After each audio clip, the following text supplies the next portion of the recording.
Ya, pemerintah mengatakan masih ada sejumlah catatan dalam pelaksanaan arus mudik dan balik Lebaran tahun 2023. Pemerintah menyoroti perihal rest area untuk jalur tol serta adanya over optimum dalam menyediakan fasilitas, terutama untuk penyeberangan dari Pulau Jawa ke Sumatera atau sebaliknya. Menteri Koordinator Bidang Pembangunan Manusia dan Kebudayaan Muhadjir Effendi mengatakan masih ada sejumlah catatan dalam pelaksanaan arus mudik dan arus balik Lebaran 2023. Pertama, Muhadjir menyoroti perihal rest area untuk jalur tol. Kedua, Muhadjir menyoroti adanya over optimum dalam menyediakan fasilitas terutama untuk penyeberangan dari Pulau Jawa ke Sumatera atau sebaliknya. Oleh karena itu, pihaknya melakukan beberapa perubahan kebijakan dalam pengelolaan angkutan penyeberangan. Kemudian Muhadjir menyinggung soal perilaku pemudik yang dinilai menjadi faktor yang sangat berpengaruh terhadap penanganan arus mudik maupun arus balik Lebaran kali ini. Muhadjir menambahkan untuk musim mudik Lebaran tahun ini angka kecelakaan turun sebesar 39%, sedangkan angka kematian turun sangat signifikan sebesar 72% dibandingkan arus mudik pada tahun 2022 lalu. Hal yang sama juga disampaikan oleh staf khusus bidang komunikasi Kementerian Perhubungan Adita Irawati. Menurutnya angka kecelakaan dapat turun secara drastis melalui edukasi terkait keselamatan transportasi kepada para pemudik secara reguler. Kemenhub juga telah melakukan pengecekan kendaraan umum sebelum beroperasi. Dari Jakarta, Tim Liputan IDX Jakarta. Baik pemirsa, untuk mereview arus mudik dan balik Lebaran 2023 kita sudah tersambung melalui Zoom bersama dengan Profesor Agus Taufik Mulyono. Beliau adalah Ketua Majelis Profesi dan Etik Masyarakat Transportasi Indonesia. Selamat pagi Prof. Agus. Selamat pagi Mas Prasetyo Salam dan sehat. seluruh pemirsa. Baik, terima kasih atas waktu yang disempatkan ini Prof. Agus. Langsung saja kita akan review pelaksanaan arus mudik dan balik Lebaran tahun 2023 dari kacamata MTI. Sejauh mana pelaksanaan ini Prof? Silakan. Ya, pengamatan MTI yang saya kumpulkan dari semua wilayah, MTI wilayah di seluruh Indonesia telah memberikan semacam pandangan mata secara nyata di lapangan. Yang pertama, masyarakat transportasi Indonesia memberikan apresiasi pada pemerintah ya, selaku penanggung jawab di dalam arus mudik dan arus balik yang tahun 2023 ini memberikan satu warna dan fenomena yang sangat berbeda jauh dengan tahun-tahun sebelumnya. Dan ini menggambarkan bahwa tentu edukasi publik sudah dilakukan jauh-jauh sebelumnya oleh pemerintah. Baik. Kami di MTI juga membantu edukasi itu, advokasi, dan banyak sekali hal-hal yang sudah disiapkan oleh pemerintah jauh sebelumnya, dan kesadaran masyarakat juga luar biasa dalam mentaati jadwal dan lain sebagainya. Jadi menurut saya sudah sangat memadai pelayanannya, dan kita bersyukur semuanya lancar, tertib, dan tidak ada satu gambaran kecelakaan yang sangat signifikan. Ya, andai kata 1 atau 2 itu saya rasa wajar kalau dibandingkan dengan grafik-grafik tahun sebelumnya. Baik, tapi kalau kita bandingkan dengan tahun lalu berarti tahun ini lebih baik karena kita tahu juga tahun ini Jauh lebih baik, Mas Tio. jauh lebih baik. Ya, Baik. jauh lebih baik. Catatan-catatan yang perlu dicermati tadi sudah disampaikan juga di satu Ya. paket pengantar begitu dari sisi rest area di jalur tol Indonesia, kemudian terkait dengan over optimum begitu di pemberangkatan khususnya penyeberangan ya laut begitu di Pulau Sumatera dan Jawa. Anda melihat bagaimana nih Prof?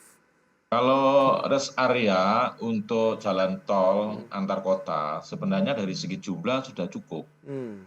Cuma dari segi kualitas pelayanan di dalam area rest area itu yang kurang ketika terjadi arus mudik atau arus balik.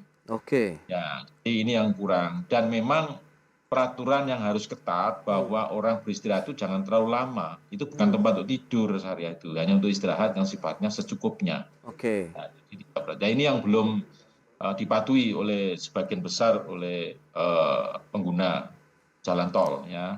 Jadi dan peraturannya memang kontrolnya juga masih kurang di rest area itu. Jadi menurut saya yang penting bagaimana masyarakat sadar bahwa itu rest area itu bukan tempat istirahat yang lama gitu.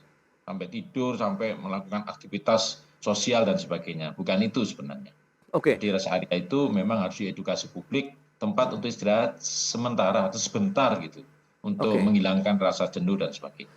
Yang pertama Baik. itu, Oke. yang kedua, memang luasan parkir ketika terjadi peak itu kurang. Oh, Untuk di baik. rest area kurang, sehingga memang saya sering menyampaikan kepada pemerintah agar dibangun rest area yang bekerja sama dengan Pemda, sehingga rest areanya bisa diperluas di luar rumija jalan tol. Jadi di luar rumija jalan tol, batasan tanah rumija itu kemudian disudet masuk ke areal pemerintah daerah ya, dalam kawasan pemerintah daerah atau Oke. kabupaten setempat, sehingga kita bisa lebih luas dan UKM-UKM bisa menyampaikan bagaimana produk-produk kearifan lokal dan sebagainya. Itu menambah sebenarnya. Tapi memang Ya. pola-pola kerjasama masih dalam rangka untuk disusun ya, jadi belum Oke. terrealisasi. Nah, berarti memang selain apresiasi tinggi juga disampaikan, kalau kita bicara mengenai rest area kan juga pemerintah khususnya Kementerian PUPR menambah beberapa lokasi rest area misalnya di jalur tol Cikampek dan beberapa ruas tol lainnya. Dan Ya, apakah ini memang belum efektif, belum ideal atau memang karena tadi masyarakat yang menggunakannya terlalu lama? Mengingat ini juga untuk kebutuhan mereka pada saat melakukan perjalanan yang cukup panjang dan lama, Prof. ya sebenarnya kalau di dalam hal-hal yang sangat insidental seperti terjadinya arus mudik dan arus balik, barangkali perlu dibuat rest area yang sifatnya tidak permanen, semi permanen gitu. Karena Oke. kalau permanen itu kan persoalannya kalau hari-hari biasa kan tidak Ya. efektif. Jadi memang perlu rest area yang semi permanen. Kemudian atau rest area yang sudah permanen itu dibuka kerjasama dengan pemerintah daerah supaya lebih luas masuk ke dalam areal di luar rumija. Itu juga salah satu hal yang efektif ya. Jadi memang saya rasa pelayanan rest area menurut saya Ya. amati sudah sangat bagus, sudah sangat bagus. Hanya memang jumlahnya untuk luasan parkir di tiap masing-masing rest area itu ketika peak itu memang kurang. Ya, karena Oke. apa? Karena memang masih banyak sebagian besar ketidakpatuhan pengguna Oke. terlalu lama di rest area. Baik, berarti memang kalau kita lihat fokus dari pemerintah sendiri adalah bagaimana menjaga keamanan, keselamatan para Ya, pemudik yang menggunakan jalur darat begitu ya, terutama di jalan ya, nasional dan betul, betul. juga jalur tol. Ya, Tapi, karena kuncinya kecelakaan itu kan sebenarnya pada kejenuhan ya, oke, kejenuhan pengemudi sebenarnya. baik. Dan jumlah dari penggunaan ataupun pengguna kendaraan umum sendiri juga naik ini dari 10,2 juta orang begitu, naiknya sekitar 3,63% dibandingkan dengan tahun lalu. Anda melihat apakah begitu tinggi antusiasme masyarakat yang juga menggunakan transportasi umum?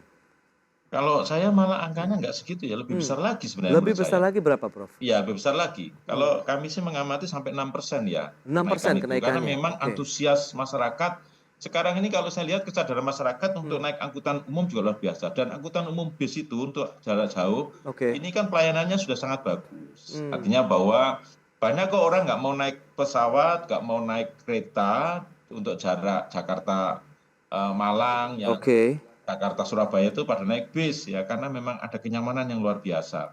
Dan ini memang sudah luar biasa terjadi migrasi ya penumpang dari pesawat, kereta ke bis.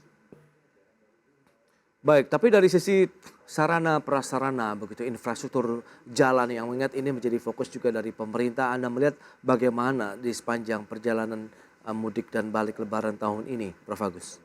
Ya begini, jadi sebenarnya kalau saya amati ya jauh-jauh sebelumnya pemerintah sudah menyiapkan jalur-jalur mudik, jalur-jalur balik itu sudah luar biasa dari aspek geometrik, perkerasan, kemudian perambuan atau perlengkapan jalan, perambu, marka, kemudian dari pengamanan ruang jalan itu sudah dilakukan sebenarnya. Kalau saya amati sudah. Oke. Ya, hanya saja memang jumlah kendaraan yang mudik dan balik ini memang bertambah. Itu harus kita akui karena memang ini adalah akumulasi semangat yang Betul. menunggu lebaran yang lebih leluasa ya, selama 3 tahun kita menunggu karena pandemik. Ini juga salah satu akar masalah yang sebenarnya sudah diantisipasi ya, tapi memang jumlah kendaraan memang luar biasa. Karena kita nggak bisa membatasi jumlah kendaraan, Mas Prasetyo. Betul. Membatasi jumlah kendaraan itu berhadapan dengan pelanggaran hak asasi manusia di Indonesia itu. Oke. Gitu. Baik, nah lantas bagaimana dengan moda transportasi lainnya seperti laut dan juga udara? Adakah catatan yang disampaikan juga dari MTI? Kalau udara saya rasa tidak ada ya. Udara saya rasa sudah berjalan sebagaimana mestinya, walaupun terjadi kenaikan tarif, persaingan tarif yang luar biasa, Iya. tapi laku-laku saja karena memang untuk jarak-jarak jauh antar pulau itu memang salah satu pilihan yang paling efektif bagi orang yang ekonominya cukup itu memang Oke. udara. Tapi untuk penyeberangan ini menjadi bukan persoalan. Di penyeberangan sekarang sudah diperbaiki kok. Merak, Bakahuni itu sudah diperbaiki pelayanan-pelayanan dasarnya ya. Jadi tidak ada persoalan, hanya perlu ketertiban. Itu kesabaran dan ketertiban penumpang untuk antri itu menjadi sangat penting. Itu kalau kapasitasnya menurut saya sudah cukup. Sudah cukup. Artinya sudah memadai lah gitu. Andai kata terjadi lonjakan itu tidak begitu signifikan gitu. Beda dengan berita-berita lalu kan kalau menunggu di penyeberangan itu sampai 18 jam dan sebagainya. Betul. Ya, tapi sekarang kan tidak terjadi lagi hal seperti itu. Artinya bahwa terjadi perbaikan-perbaikan prasarana, sarana dan pelayanan.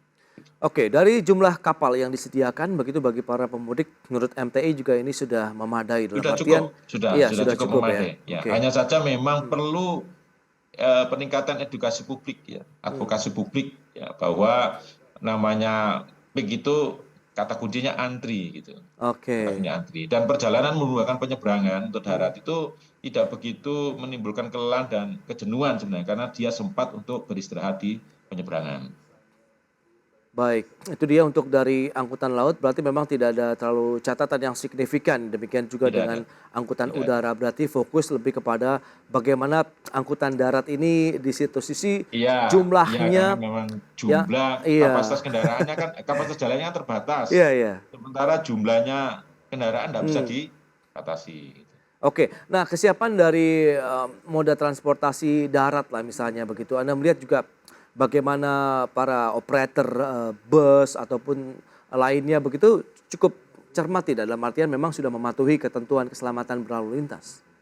Kalau melihat kejadian-kejadian kecelakaan yang dilaporkan oleh Bu Adita tadi ya, itu sebenarnya problemnya itu banyak terjadi karena fatigu, kelelahan pengemudi. Baru kali ini saya menyampaikan itu. Oke. Ya, biasanya MTI itu kritikannya kalau tidak kendaraan ya prasarana. Kali ini di tahun 2023 kesadaran operator untuk menyiapkan kendaraannya layak jalan itu luar biasa. Baik. Ya, pemerintah juga mengontrol dan kesadaran operator juga sangat tinggi dan kita di MTI juga memantau itu semua. Dan jalan juga disiapkan sesuai dengan kapasitas yang ada. Karena kita nggak bisa lagi memperlebar jalan yang ada, ya, kecuali jalan tol ya. Nah itu ya hanya saja memang fatigu atau kelelahan pengemudi ini menjadi persoalan-persoalan yang sangat dominan saat ini. Ya walaupun terjadi penurunan, tapi kan tetap terjadi kecelakaan ya. Baik, berarti itu kaitannya dengan kesiapan fisik dan mental juga ya bagi para pemudik. Nah ini perlu antisipasi apa yang perlu dilakukan, paling tidak evaluasi kita bahas nanti di segmen berikutnya Pak Prof Agus ya. Kita akan jeda dulu sebentar. Dan pemirsa, kami masih akan segera kembali usai pariwara berikut ini. Pemirsa, Kementerian Perhubungan mencatat lebih dari 10,2 juta orang pengguna angkutan umum telah melakukan perjalanan pada masa arus mudik dan balik lebaran tahun 2023. Jumlah penumpang angkutan udara menjadi yang tertinggi sebanyak 3,1 juta orang. Kementerian Perhubungan atau Kemenhub mencatat lebih dari 10,2 juta orang pengguna angkutan umum telah melakukan perjalanan pada masa arus mudik dan balik Lebaran 2023. Total data itu dihimpun pada H-8 hingga H+3 Idul Fitri atau 15 hingga 26 April 2023.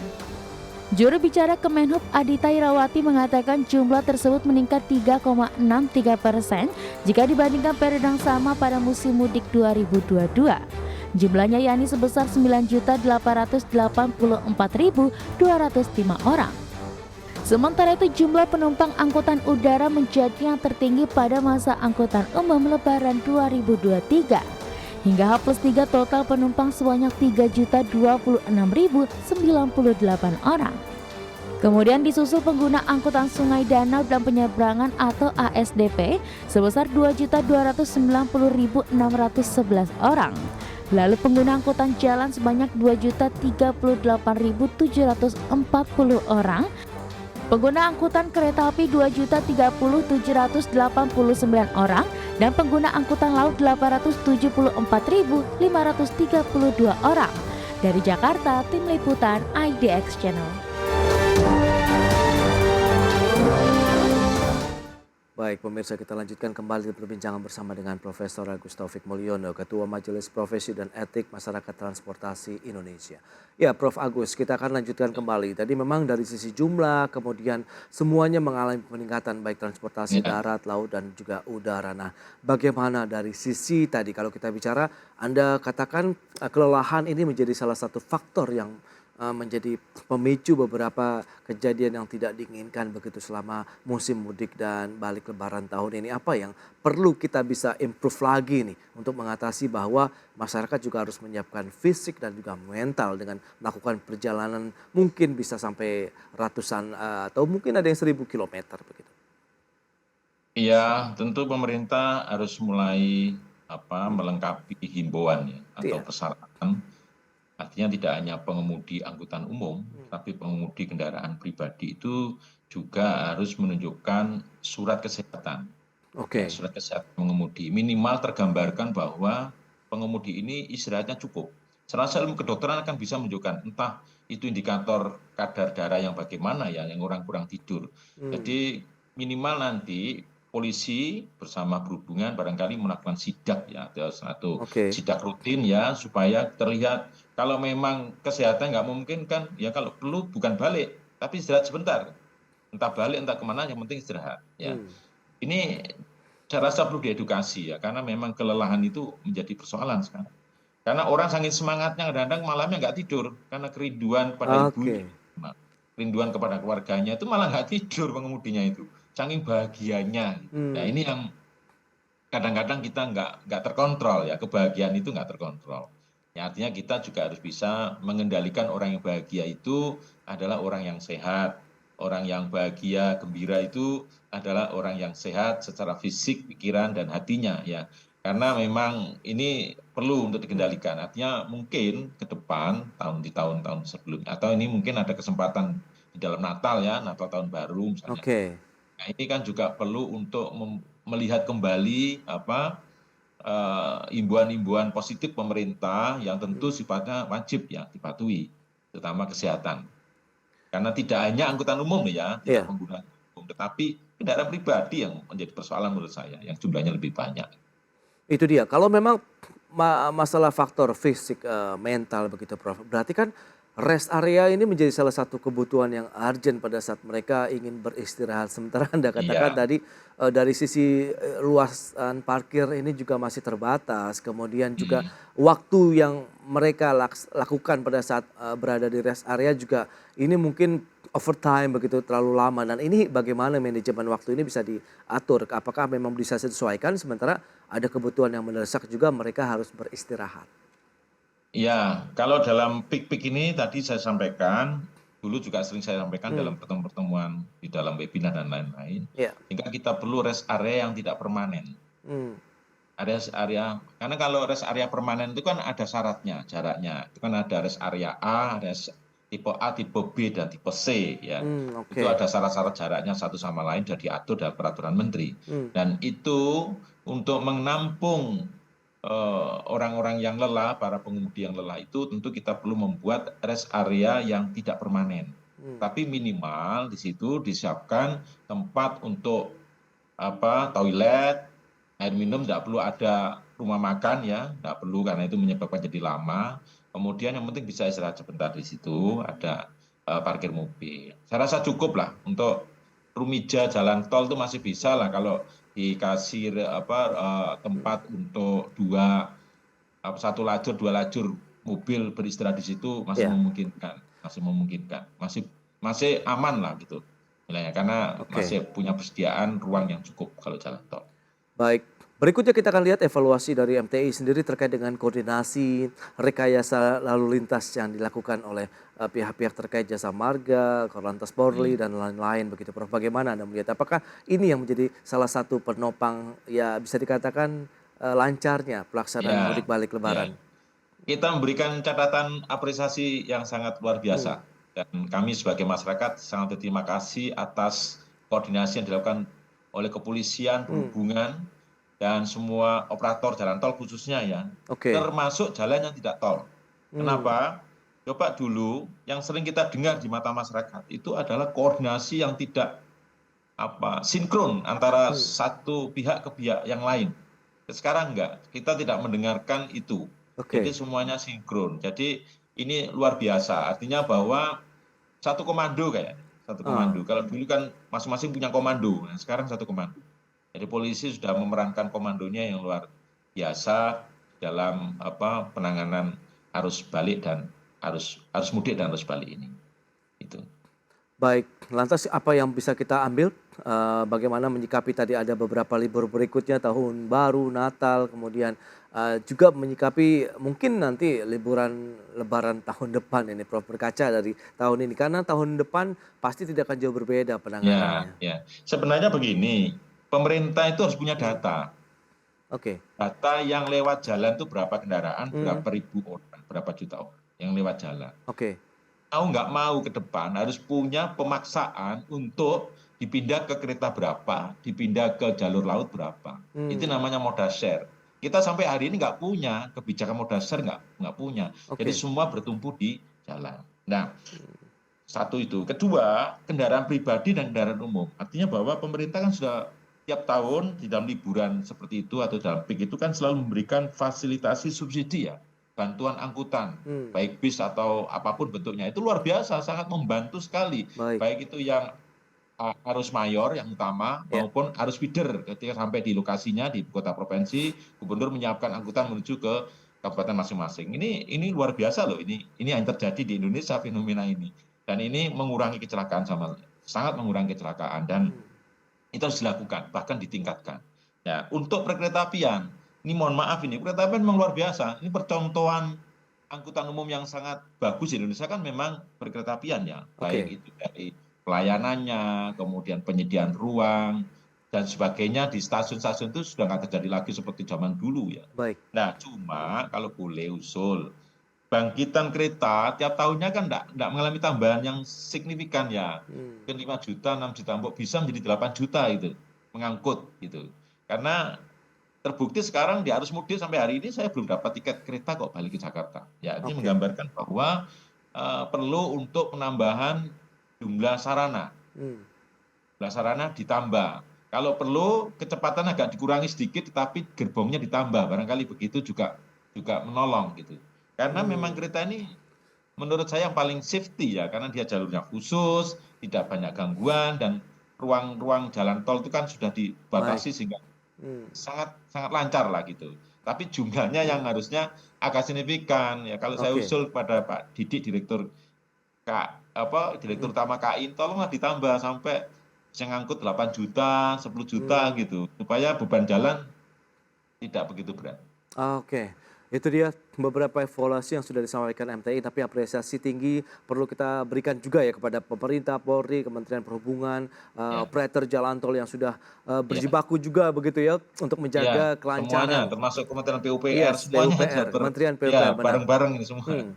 Baik, Prof. Agus, terima kasih banyak atas waktu dan sharing yang Anda berikan kepada pemirsa pada hari ini. Selamat melanjutkan aktivitas Anda kembali dan sampai berjumpa kembali, Prof. Ya, makasih. Selamat siang, Mas Prasetyo dan seluruh pemirsa. Baik pemirsa, 1 jam sudah saya menemani Anda dalam Market Review. Saya Prasetyo Wibowo beserta kerabat kerja yang bertugas undur diri. Terima kasih dan sampai jumpa.